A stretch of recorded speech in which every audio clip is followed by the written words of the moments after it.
You and I, we spoke many in person months ago in Ottawa. Here we are, still without a deal. Bring us up to speed. It sounds like there's lots of terms like final deals, best deals being thrown around, I think, by both sides. But from your perspective, what's the latest?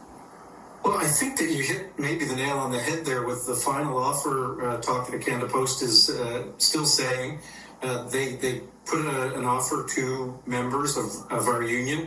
Almost 50,000 or around 50,000 people, and they put those offers out and said that they were the best and final offers, and they were rejected heavily. Almost 70% of the membership voted against them, and now Canada Post, I think they're stuck in a hole a bit because they said that was the best and final offer, but now they're putting in their media releases. They're willing to talk. Well, we're done talking. We want to get a deal done.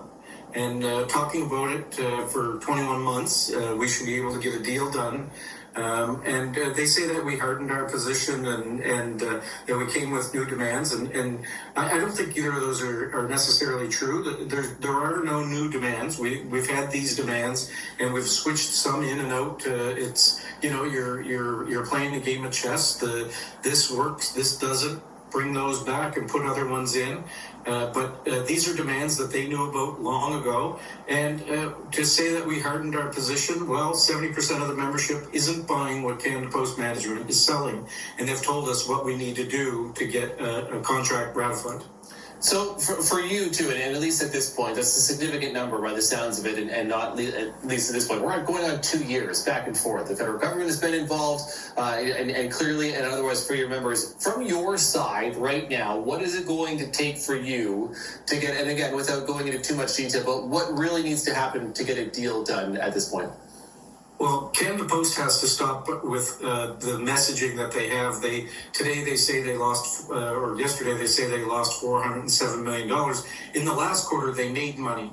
That didn't make your news show, but because they lost money this quarter, they're going to stand on that.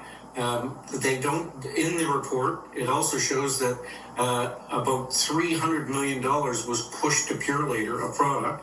Revenues are way up at Purelator, and we know that Canada Post sales team, that's where they're pushing people. They're pushing them to Purelator because Canada Post owns 93% of it, and it shows that revenues are way up, and we knew that.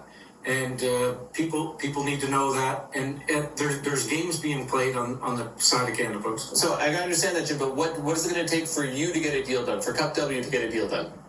Well, there's a bunch of things. Wages are one of them.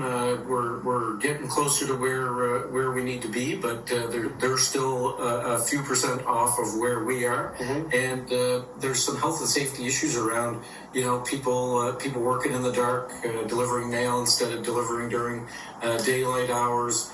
There is a half-decent list of things that need to be solved.